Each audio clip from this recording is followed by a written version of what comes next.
en este vlog rápido, improvisado, fue lo loco que fue grabar. La persona estaba contando acerca de los ruidos que escuchaba en su casa, de que esta entidad, de que esta energía, esta presencia lo seguía a todos lados, que se escuchaban ruidos. Y acá en medio de la entrevista pasaron 10 segundos y se cortó la luz, se cortó una de las luces. Yo estoy seguro que revisé que tenía batería. Esas cosas a veces pueden fallar. Pero nada, es muy justo que... No es la primera vez que pasa, ya nos pasó en el... que pasa en casi todos los capítulos. Nos pasó, bueno, lo de la luz nos pasó en el segundo capítulo de la primera temporada. Pero no, tipo las casualidades estas que pasan casi en todos los capítulos, por ejemplo, de que comenzamos a grabar y pasa algo. Después terminamos de grabar, no pasa nada, volvemos a grabar y pasa algo de nuevo. Sí, bueno. Y además de eso de la luz, también un momento... Lautaro, 20 minutos antes de arrancar la entrevista, se puso... te cansaste la mano, ¿no? Se cansó. Lautaro, 20 minutos antes de empezar con la entrevista, limpió un poco acá el escritorio, que ahora está muy limpio, está muy ordenado, pero tenía todas cosas tiradas, y tiró unas llaves allá a un locker que tenemos acá, y en medio de la entrevista, las llaves se cayeron completamente, y nada, hicieron un ruido. Yo me asusté personalmente porque las escuché, encima la persona justo estaba hablando de los ruidos. Me di vuelta así rápido y eran las llaves. Se escucharon también ruidos de arriba, de los costados. La verdad que es muy loco eso, como decía Vale recién, esto de que empezamos a grabar y empiezan a pasar cosas. Sí, porque mientras estábamos acomodando, no pasa nada, o sea, siempre que estamos acomodando las cosas, las luces, las cámaras, todo, no se escuchan ruidos, no se cae nada. Ahí se acaba, Bueno, ahora sí, estando solos sí se apaga. Encima parece que no tengo propósito. Ahora sí se apaga. Y mirá, tiene batería, boludo. Se quemó el blanco. ¿En serio? No me la conté. Sí, mirá. No. Pará, a ver, puedo buscar un flash. Un celu.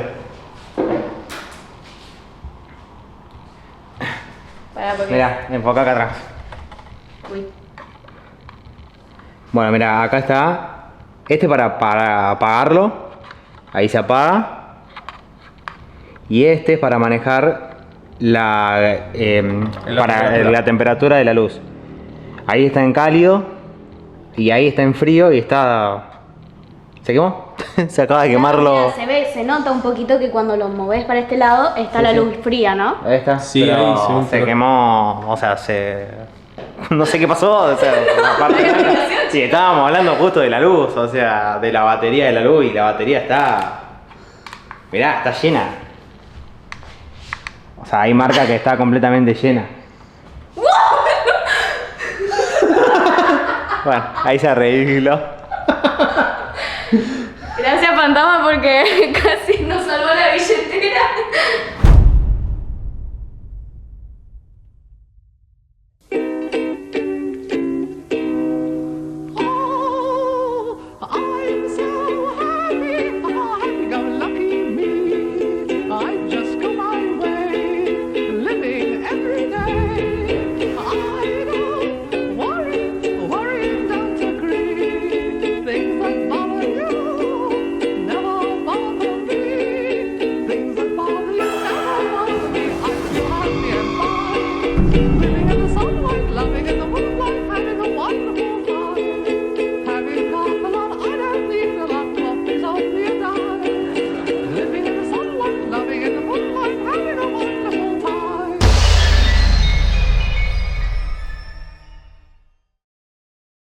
En nuestro recorrido grabando las 2 temporadas de No Apagues la Luz, hay ciertas cuestiones que se fueron repitiendo a lo largo del tiempo y a lo largo de los episodios. Una de ellas, sin dudas, es el tema de la magia negra. Encantos, ataduras, diferentes cuestiones que uno las escucha, que en el día a día uno las escucha si abre los oídos, si está atento a las cuestiones por ahí más paranormales, y que sin duda genera muchísima intriga, muchísimas dudas, porque realmente no solemos saber de qué se trata cuando hablamos de magia negra. En concreto, le decimos magia negra a cualquier práctica que pretenda torcer la voluntad, enfermar, dividir o, bueno, justamente meterse con la voluntad de otra persona. Aquí en la ciudad de San Francisco, también en Frontera y en todo el país, en toda nuestra Argentina, se realizan a diario prácticas de magia negra. Nosotros acá en No Apagues la Luz vamos a estar charlando, vamos a estar revisando algunos casos y te vamos a estar contando, nos vamos a estar metiendo dentro del mundo de la magia negra. La historia de lo que yo pude presenciar comienza desde muy chico, en cuanto a un trabajo de magia negra, por así decirle, realizado hacia mi papá, por medio de una empresa de la cual él trabajaba. Digamos, él se iba a trabajar y de esa empresa y lo realizaron para que no le vaya bien en la vida. Tengo entendido que siempre el que más afecta por ahí en la familia es el más débil. En su momento yo era el más chico y me tocaba ver cosas que por ahí uno no le gusta. Lo primero que pasaba, digamos, que recuerdo bien fue una noche en la que mi papá se tenía que ir de viaje, trabajaba por su cuenta. Mi mamá despierta a los gritos diciendo que había alguien en la pieza que la quería agarrar. Y nosotros escuchábamos los ruidos hasta que mi papá volvió a ingresar a la pieza y cuando prendió la luz es como que se terminaron esos ruidos, ¿no? Ruidos raros. Mediante todos estos trabajos que le realizaron a mi familia, me tocó presenciar muchos años lo que se conoce como el hombre del sombrero, que es una sombra en realidad. Yo nunca pude verle el rostro, pero sí la silueta, que para mí era un hombre con un sobretodo, con un sombrero bastante grande. Y me pasaba de que yo de chico llegaba a mi casa ya de noche, ya era más o menos adolescente, que por ahí me juntaba con mis amigos o salía, y era entrar a mi pieza y acostarme y ver la sombra desde abajo de mi cama hasta el borde de la pared, toda la pared y parte del techo. Y era yo acostarme y presenciarla desde mi cabeza, todo lo que era el borde de la cama. Que hasta el día de hoy se me pone la piel de gallina, porque era algo que al principio sí le tenía miedo. Lo típico que hace uno más de chico es el taparse con la sábana, querer sentirse a salvo. Y después como que empecé a tener más respeto que miedo, porque era como que notaba que no me hacía nada malo, pero sí que se presentaba de esa forma. A los años que nos mudamos, yo ya mucho más grande, ya tenía mi moto, ya salía, volvía más tarde. Y me pasaba de que cuando ponía mi moto al frente de la puerta para ingresar, sentía esa presencia atrás mío. Pero nunca tuve la energía de darme vuelta. Yo la sentía, pero era como que no me quería dar vuelta. Y ingresaba, me acuerdo, mi pieza en ese momento en esa casa quedaba lejos de la entrada, tenía que pasar varias habitaciones. Y yo era entrar la moto, cerrar la puerta y cuando me daba vuelta era sentirlo atrás. Totalmente oscuro, mis papás en ese momento ya dormían, entonces era para no ir prendiendo luces, ir apagando, era en lo oscuro y era como que las habitaciones eran un poquito más claras y esa sombra era más oscura, o sea, se podía sentir, se podía notar. Y me pasaba de caminar 5 metros hasta lo que era cocina-comedor. Y cuando automáticamente pasaba la puerta, la presencia que sentía a mis espaldas, siempre fija, nunca siguiéndome, yo pasaba esa puerta y era automáticamente sentirla en esa habitación, en otro lugar, en un rincón. Yo tenía que dar una vuelta que ingresaba a otra, lo que era realmente la cocina, para poder ir a mi pieza, y automáticamente cuando volvía a pasar la otra puerta, era que automáticamente cambiaba. O sea, lo sentía en esos 3 ambientes muy fuerte. Y repito, nunca tuve la valentía, vamos así decir, de mirar. ¿Sí? Yo era como que sentía, digamos, la oscuridad en gris y esa sombra viene en negro. Y cuando ingresaba a mi pieza, que no me pasaba en la otra casa, cuando ingresaba a mi pieza ya no lo sentía más. Y me pasó, por hacer cuenta, unos 10 años seguidos, digamos.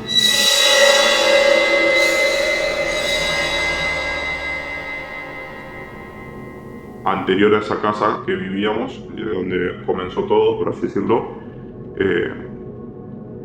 mi papá por todo este tema de que le iba mal con el trabajo y era mal en la familia y todo, empezó a ir a una iglesia. y es como que empezó a querer un poquito más y se empezó a interiorizar un poquito más en eso. Y pasó de tener muchísimas peleas con mi mamá, peleas pavas por así decir, que una noche mi hermana no estaba, yo tengo una hermana, yo no sé, habré tenido 7 años, 8 años, y me acuerdo que ellos habían peleado, estaban en su pieza y me acuerdo que mi papá me llamó.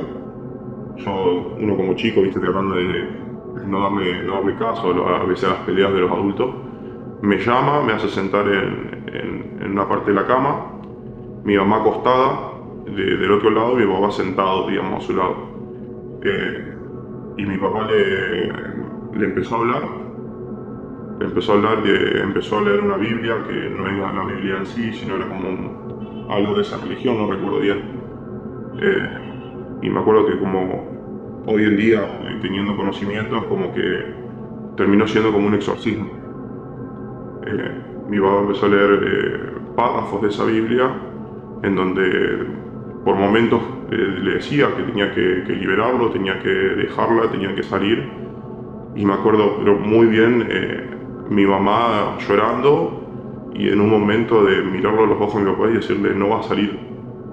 Como que no era ella, no era ella. Y tal como pasan en las películas de que a las personas le cambian la voz y parece ficticio, no, es realmente así.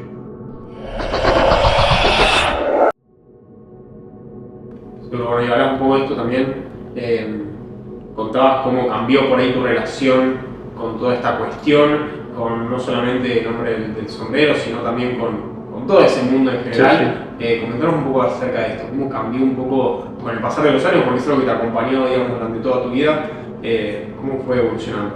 No, a ver, como les decía, hubo un lapso de 2 o 3 años de no sentir esas cosas, esas presencias, no ver nada, y después pasó de una ex pareja mía, digamos, un familiar, nunca me quiso, digamos, y por hacer la maldad es como que me hizo un trabajo en sí a mí. Yo interiorizándome, al principio como que no quería darle importancia, y después bueno, interiorizándome, hablando con gente especializada de distintos lugares, todos coincidían en la misma persona. Sé que el trabajo se hizo desde Villa María, por una persona, por un hombre. Sé que el trabajo está hecho con tierra del cementerio, y que, repito como antes, no son cosas malas en sí, pero sí del no poder progresar. Todos me dijeron que es un trabajo para que a mí no me vaya bien y no poder progresar. Y en todo ese tiempo también ir pasando cosas de sonidos o de que se muevan los muebles, que las puertas se cierren solas, de escuchar sonidos de la llave de mi casa y tener la llave en el bolsillo, que me quieran abrir la puerta y no había nadie. Muchas cosas en las que, sabiendo todo eso, uno lo empieza a relacionar y es como que, bueno, que andes un saumerio, empezás a averiguar qué es lo que puedes hacer como para ir limpiando los ambientes. Lo más fuerte que yo considero que es la única vez que sí me dio miedo fue en marzo de 2021, yo viviendo solo, tenía un sillón, me había armado un sillón, un yo propio como para estar cómodo, y siempre me ponía a ver la serie, películas ahí, por ahí me quedaba durmiendo en el sillón. Una noche, un viernes a la noche fue, me acuerdo de despertarme por haber sentido un ruido, quedo un par de segundos en silencio como para ver si se volvía a escuchar, no lo escuché, cuando me acomodo de nuevo como para seguir durmiendo, lo vuelvo a escuchar. Yo tenía un patio que por ahí dejaba el ventanal abierto y sabía ver un gato de un vecino. Me despierto, por las dudas digo que a lo mejor se metió el gato, prendo la luz, reviso, me fijo todo, no había nada. Listo. Digo, me pudo haber parecido a mí o a lo mejor el viento o algo. Cuando me vuelvo a acostar, que apago otras luces, yo tiré un almohadón grande y sentí, pero muy bien, el arañazo al frente de mi cara, que fue lo que me sacó de levantarme, prender todas las luces de mi casa. Y me acuerdo que me fijé en la hora, eran 3:20 de la mañana, y no poder dormir. no poder dormir, no saber qué hacer, no querer escribirle a nadie porque cómo le explicas a alguien y que te entienda. Me acuerdo que me fui a mi pieza, sentado en lo que sería la parte de las almohadas, mirando la nada, no sabiendo qué hacer. Ese día me acuerdo había un baile y viendo historias en Instagram veo que justo un grupo de amigos y amigas ponen el famoso Dolby After. Me salí de adentro, vengan a mi casa, obviamente sin querer contarles porque digo, no van a querer venir. Me acuerdo que van todo, yo tomando mate, ellos seguían tomando cerveza. Me tengo que ir a trabajar, 7 de la mañana, ellos estaban por ir y le dije, espérenme, me baño y yo salgo con ustedes.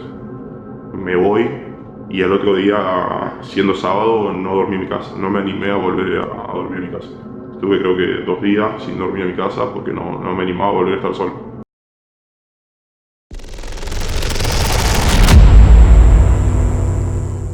¿En algún momento vos sentiste algún cambio en vos? Algún cambio ya sea en la manera tuya de pensar, en la manera tuya de actuar, si alguna vez sentiste algún cambio dentro tuyo.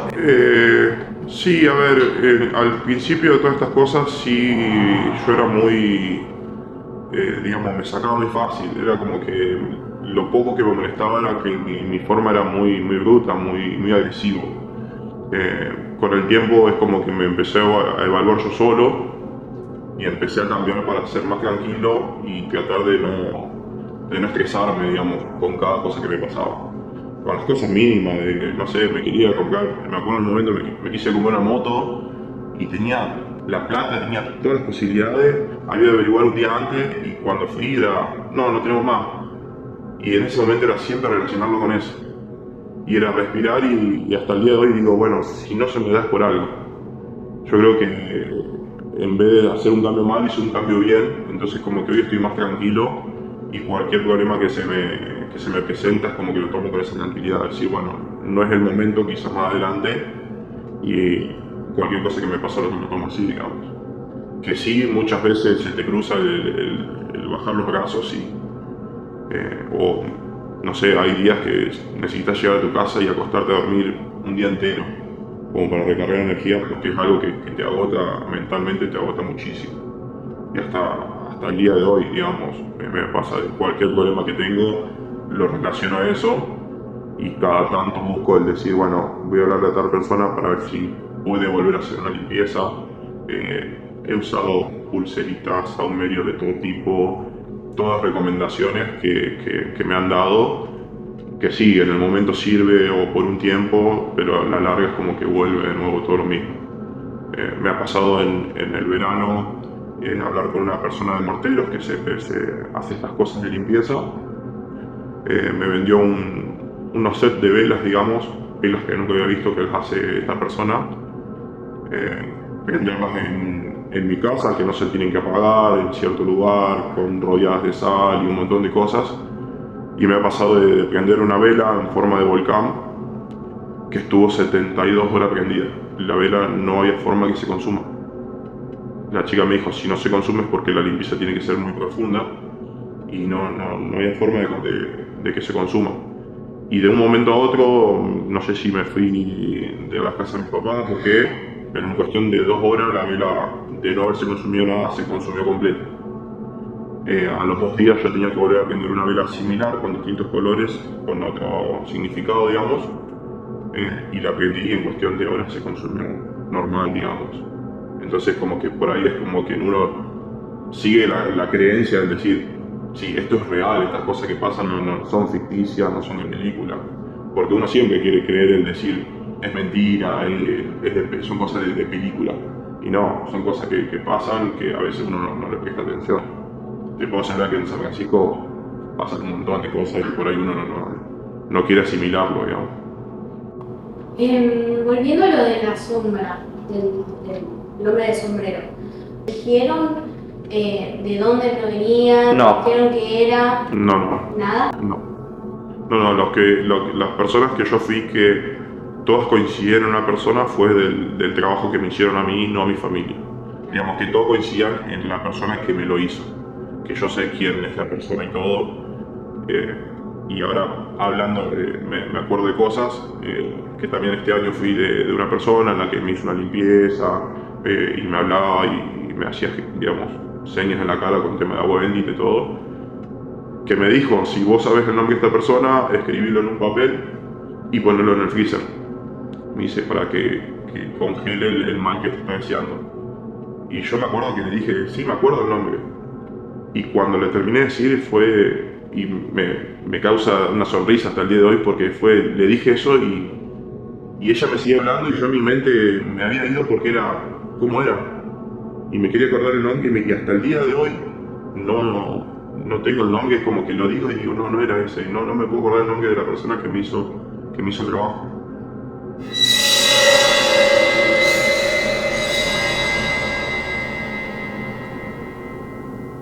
En estos últimos meses, en estas últimas semanas, hoy mismo, en las últimas horas, seguís sintiendo esa presencia de este hombre de sombrero que te acompaña, que te observa, lo sentís en los rincones. No, desde que me hicieron el trabajo a mí es como que todo lo del pasado de chico no lo sentí más. No sé si quizás es porque alguna limpieza sirvió, pero en cuanto a ese nunca sentí algo igual, digamos.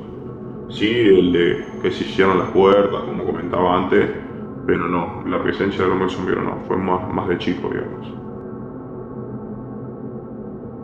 ¿Algún mensaje que dejarías un poco a la gente que por ahí es escéptica, que por ahí te escucha y como decía Lauti recién, esto parece sacado de una película de terror y sin embargo vos lo viviste en carne propia y sin embargo, como decías vos, esto sucede, esto pasa acá en San Francisco, pasa muchísimo más de lo que creemos? ¿Algún mensaje también para dejar en ese sentido? No, que tengan cuidado con las personas que se rodean. La famosa frase de nunca terminás de conocer a la persona es real.